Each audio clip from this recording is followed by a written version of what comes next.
na bino ba internet nyonso ba habitué nyonso ya site monene oyo info Congo Masolo poete ya biso za kaka chaîne te za pe site monene. Merci na bino poete bozalaka fidèle le rendez-vous fidèle na chaîne na biso pe bozako s'abonner belé zo sala biso très bien zo sala biso bien makasi.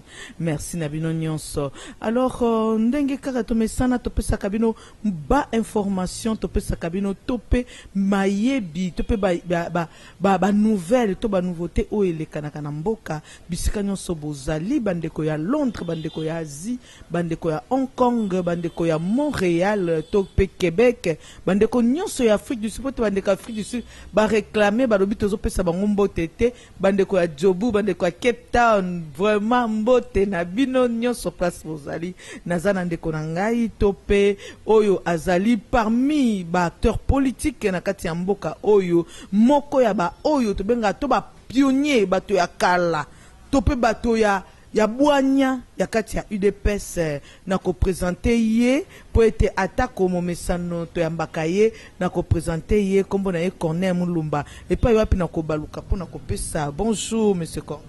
Bonjour maman. Na sepeli makasi ndenge ya minga lisos. Vraiment singa pe na sepeli minga ete vous sera toujours disponible pour na ko répondre à ba rendez-vous na biso. Boni oya bino politique ya UDPS eza ndenge nini po ete tozomona lokwa mwa pito pale eza makasi eza ndenge nini siko na situation ngo lelo oya mukolo ya liboso na féliciter bino mpona musala makasi bozo sala musala bino zo permettre bandeko na biso et pas wa bazali balanda masolo mboka eza important bayeba quand même que au moins une fois c'est avec congolais cause à n'importe où mais Congo ezaka na motema donc oyo sozele kakuna est important donc bezo permettre biso to le biso moko oli ka bayoka na ba radio ya ba paya bayoka na mnoko na biso moko situation za ndenge ni est très très important sa santé tout va bien dès le bac la fois passé parti na biso de Zobela parti na biso de bauti ko piéger les sous na makambo yoka ki makambo ya liste ya ba parti politique o ba reconnaître 4 UDPS ba piéger UDPS ba parti 4 UDPS nyonso ba kotisi o ya bango mikanda na kati ya ministère intérieur. Oui zali omoni pouvoir elingi et s'il c'est UDPS parce que pendant ba tebele ndenge tseke ya kofaki donc UDPS ko za les sousté parti oyo bazo banga mingi na mboko bazo redouter eza UDPS donc comment na bango eza ko sa nyonso pote UDPS eza laze mais biso pe comment na biso eza attendenge nini UDPS aoza ba ko sa forte na bango projet société ebi ki on eza souci na banda kala pote yo souci na ezalaka ke UDPS nyonso basangana bakoma moko autour ya président moko pote bazala na force makasi et bongo lelo yo soki UDPS sangani pona yo monike bakozala autour ya nani ya Bruno Tshibala ya Mobaki ya tope ya Félix Tshisekedi oyo na otikola oyo pouvoir otiko sala ezali koluka ndenge nini ko fait disparaître UDPS azo reconnaître 4 UDPS alors que ministre de l'Intérieur a évi très bien que loi ya mboko ezo pekisa parti mibale misato ezala na kombo moko ezala na logo moko et là on peut ba reprocher qui ensemble mais eza interdit yé moko ministre intérieur a évi encore très bien ce qui a évi encore très bien pour nini asali yango asali UDPS Tshibala UDPS Mubake UDPS nani Chilombo eza gouvernement te sali yango te eza bino moko bato UDPS ne bupanzali bon te bino boko sala yango mais gouvernement wana eza loi non bino boko sala yango pour que ta 10 à 15 to ko payer UDPS ya malise pe cause nango mais tango ko yela ministère ko yebisa yo te papa maman désolé UDPS msusu existe déjà les années que dans le cadastre, parce que le à Lupango, vous savez que maman, mes cadastres sont déjà, le Pango est un moutou. Yoko Zangote parce que les a dit un moutou. Les années moko, oyeko solliciter agrément. Bataille dans les maman moyen parce que partie de pes existait déjà. Numéro d'agrément.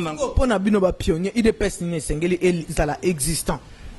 ba piéger bato UDPS makasi na ba UDPS ton se ba cité wana mon côté azan agrément UDPS qui ba azan agrémenté UDPS c'est qui des agrémenté UDPS qui ba azan agrémenté UDPS on ba qu'ils agrémenté mon côté mangote ko peso papier boy voilà numéro d'agrément ya biso yango mon côté vous assure maman papa connaît mulumba alors ba makambo za sûreté et ko ça maté tout dans UDPS pendant les bandeliti lelo donc au tout le bas eza yango.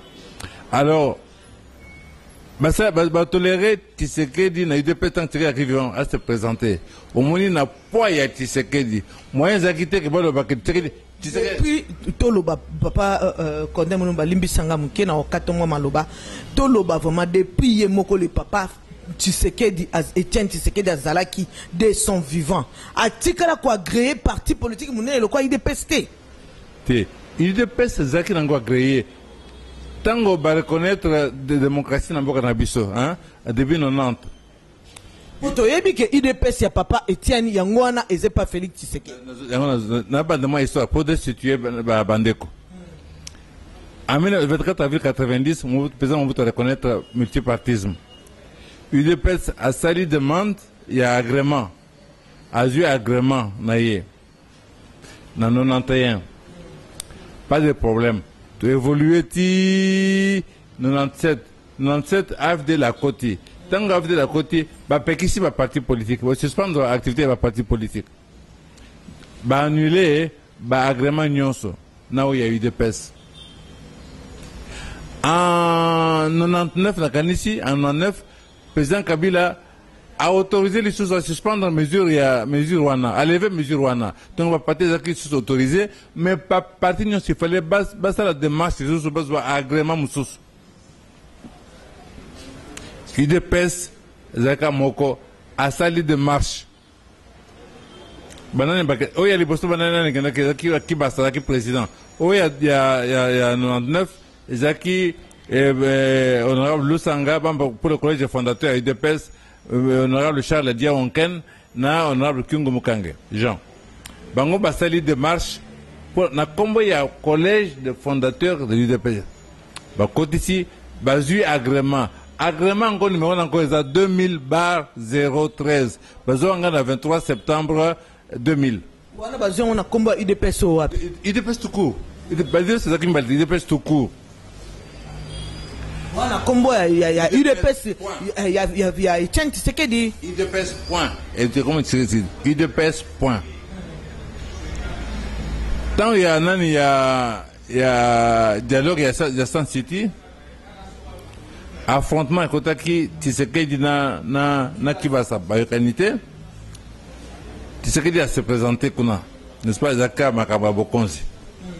En fin de compte, va accepter Tshisekedi n'a pas tourné, va se présenter dans l'élection, n'est-ce pas? Mais au lieu que tango bazonga qui, au lieu de kende na ministère de l'Intérieur, pour passer un agrément, va kende quitter. Agrément liboso ne zaki concerné bango. Puisque agrément zaki, oui mais je veux dire que agrément wana zaki comme collège des fondateurs à UDPS. Hein, pour le compte de l'UDPS. Mais après avoir reconnu l'UDPS, parti où il y a Tshisekedi, Akendeki na ministère de l'Intérieur pour pas agrémenter. Donc, il est là. Au côté de la liste, on va publier, au moment que l'UDPS Tshisekedi a un numéro d'agrément. Exact. Donc, il y a Sun City. Ça veut dire quoi? Ça veut dire que Bokende, Bokostel la balise, on a venu à député, à candidat député. En dernière minute, pour arrêter, automatiquement, UDPS a éliminé parce qu'il a participé à la course. Alors, Yango va pionnier, hein? Évitez. Il va pionnier. Il va pionnier. Tout le monde déjà avant. Tout le monde va la maïele. Dengue va piéger Bissoboy. Tout le qui se bango que Bariki Bissomaïe la tamouquette. Tout contourner piège Joana. Tout contourner en dengue. Puisqu'arrêter Zaka Moko et le UDPS tout court, n'est-ce pas? Le courant, c'est tout considéré que partir de créer Zaka courant et UDPS. courant Tibala, courant Mubake, courant Tshisekedi, courant Kibasa. Tout le monde qui s'appelle député, c'est courant, comme courant, fondateur, c'est courant, pionnier, c'est courant. Courant, on n'a pas pèse 2-3 personnes. Tout constitué super structure, moko. Autour de Benga, bureau politique, il y a eu des pèses tout court. Oh, ils se conformer à arrêter moko, ils existaient, il y a 2000 bars 013, Alors, courant, qu'on continue, mais tout ça, les structures, moko, il y a l'écolo. À côté de la structure, tout est fait en place commission électorale. Élection j'ai tout dans l'élection électorale, il y a Makasi pour identifier le candidat Nabiso. À côté de ça, tout est fait secrétaire général. Est-ce que dans tout ça, le courant n'y a la représenter. Tout ça gagne. Tout est une élection. C'est ça qui est important. Ce qui est été une élection d'Engenini. Donc pour le moment, solution est moko puisque arrêter zaka moko yangwana. Alors tout ça ligne biso banso si mal arrêté wana et puis tu gagner. Voilà vous avez eu des pèses tout court. Bureau politique il y a eu des pèses. Délégation il y a pas parti non sur bakora ni sur na kati. Tout contourner piège. Alors d'accord. Est-ce que Oza au courant que c'est très difficile pour la UDPS, il y a Etienne Tshisekedi, qui a représenté na Félix Tshisekedi Lelo, c'est très difficile au Tchabango et si Kamaroto Mesamoko na UDPS il y a Mubaki, tona UDPS il y a Bruno Tshibala. Est-ce que vous bien? Maman, alibi boy. Est-ce que vous avez catégorique hein? Nazolo baboy. Au cause na yo catégorique maman. UDPS to bandi bitumboyo na lettre ouverte en 1980, n'est-ce pas? Tu crées UDPS en 1982. Bande 80, ça lit 38 ans. UDPS a dû vous consulter. Vous comprendre? Tu connais pas Monoko. UDPS a dû vous consulter. Tu tombes au hôtel Nani, Banzelate, école terrien. Tout ça la politique pour nous. Tout ça la politique pour la population, maman. Il faut tout exercer pouvoir pour rendre service à la population. Alors, ce que c'est sacrifié pour l'intérêt de la population. Mais, parce que les conditions de vie n'ont changé.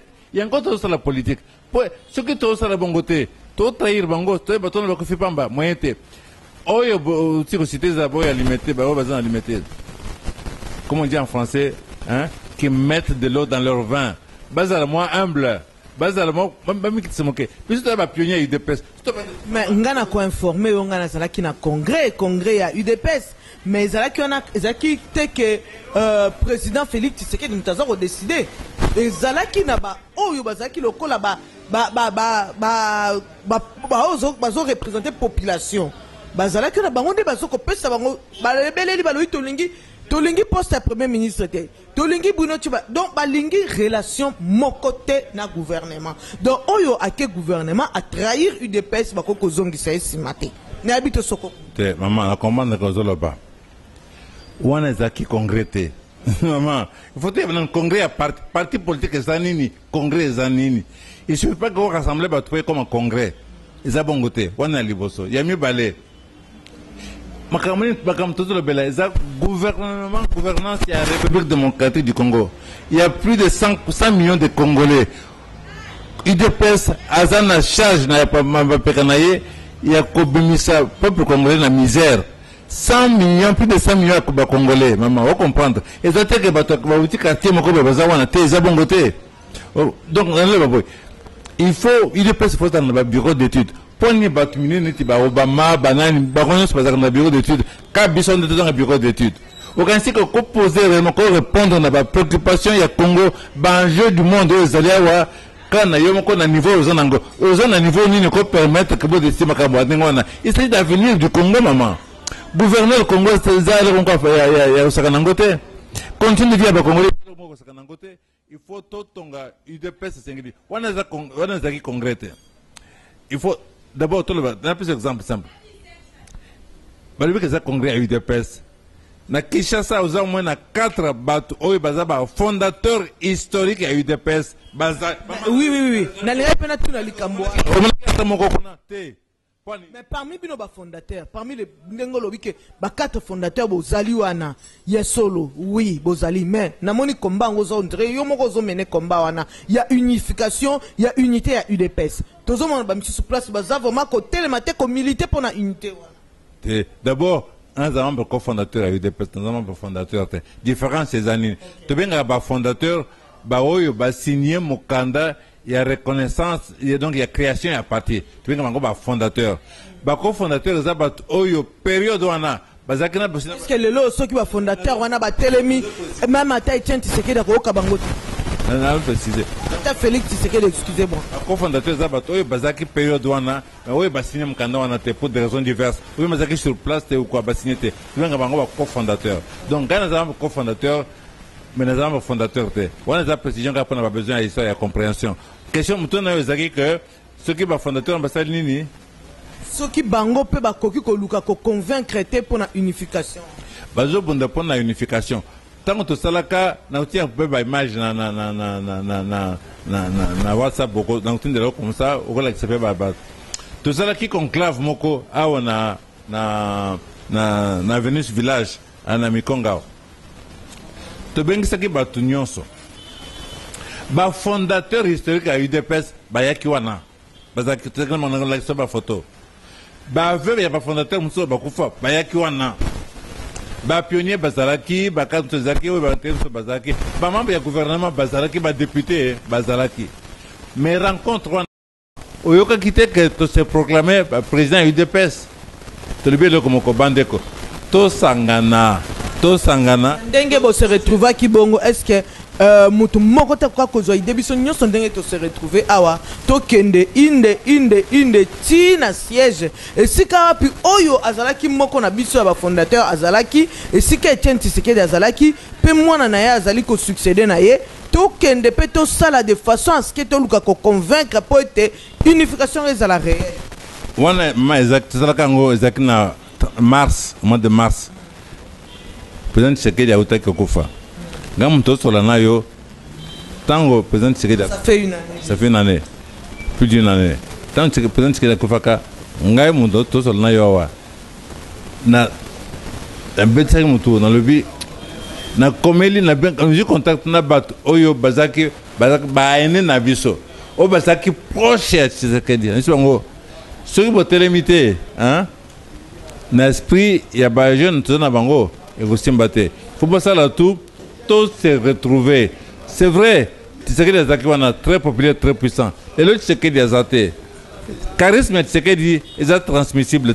Popularité est transmissible. Donc ce que tu as dit UDPS, tu organises UDPS en tant que parti politique. Tout se retrouver. Tu as mis sa statut à UDPS parce que statut est à UDPS, statut est trafiqué en 2013. C'est valable.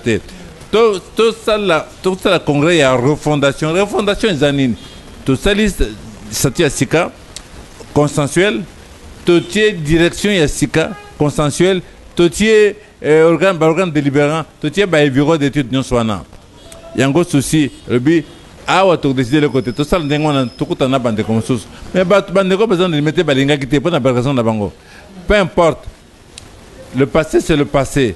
Les lots défis Zawana. Dans quelques mois, élection est allée. Élection pour gagner l'élection, il faut vous avez un moyen. Moyen les bosses des moyens intellectuels pour la basse ratine soana. Tout profiter, tout se retrouver autour il y a arrêté ministériel wana. Comme ça pas dribbler bisoté, pas éliminer bisoté dans la course. Comme ça au moins, tu cotier comité commission électorale, tu pour un candidat ou besoin possibilité de faire gagner biso. Oui, peut-être soutenir dans le Parlement, tout ça dans le groupe parlementaire, c'est un groupe puissant pour influencer. Et puis, ceux qui sont dans le Parlement, c'est un groupe puissant pour gouverner Pemboka. Peut-être que tu dis candidat, à cause de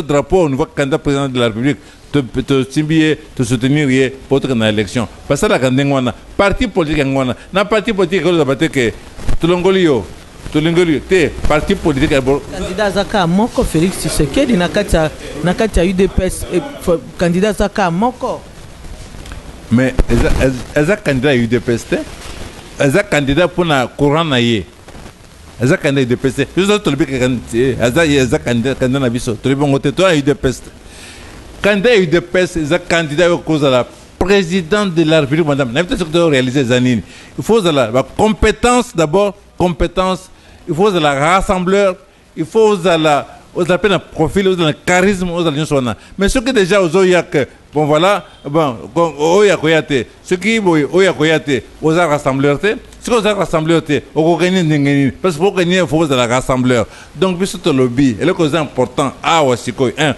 organisation restructuration UDPS organisation avec tous les organes que je viens de citer pour ben la stratégie bureau d'études ba stratégie ba vraie stratégie pour tout gagner l'élection toko président toko tal nani à cause de la rassembleur nani à cause de la bateau UDPS sur bandi maillé mais en dehors il y a UDPS parce que ça candidat il y a Congo ça candidat UDPS il y a UDPS on a candidat président pour servir les Congolais n'a pas parti politique mususu muto ba tunsu ba ko soutenir ou population ko soutenir one and to bien sa chance parce que on est Kabila en élection Kabila ça comme tu fait perdre Malobi les autres se présenter en tant que candidat individuel indépendant parce que il faut que bato mususu bandi makopa pona yo parce que vous avez perdre ce que bata peut perdre va voter yo gagner c'est impossible vous avez président il y a Congo vous avez candidat député localité donc il faut tout le kamutu oyo fait oyo dans profil parce que tout ça est bon côté et vous en ndengini tout ce candidat bien vous en ndengini élection législative oyo za na mbongo na ye apesi mbongo na ye botie na liste oyo na mbongo na ye apesi mbongo na ye botie na liste bokozala na parlement oyo kozala incapable oyo kozala nul parce que baza bato ba commerçant ba kosala ba commerce na bango ba boutique ba alimentation ba pressing mais idéologie et UDPS ezate et le côté ba kosala nini to na parlement les gestions yango esili oyoki combien de propositions de loi ba député UDPS entre guillemets basali parce que beleze bazawana parce que bato ba misibo na bango bato ba tchaki misukaka na présidence de la République ba tchaki attention na parlementaire ceux qui na parlement bazana ba député belé beaucoup ou diriger gouvernement donc tout bunda ndenge que tout ça bien organisé pour tout ça ba député belé pour tout diriger gouvernement tout ça le peuple mosala. D'accord, merci beaucoup, M. Kondé Moulumba. Alors, Nandenge Yozali ko déplorer tes ministères intérieurs, intimi, candidature, il y a 4 partis politiques, 4 UDPS Mobimba, et Zali piège. Donc, c'est que piège, en gros, Zali ko continuer dans le fait que le gouvernement, le endimi, qu'on soit en charge, bah, cérémonie, nyonso, il y a funérailles, il y a Papa Etienne Tshisekedi. Est-ce que Zali peut moi piège? Ouais, cause la piège, Nandenge Nini.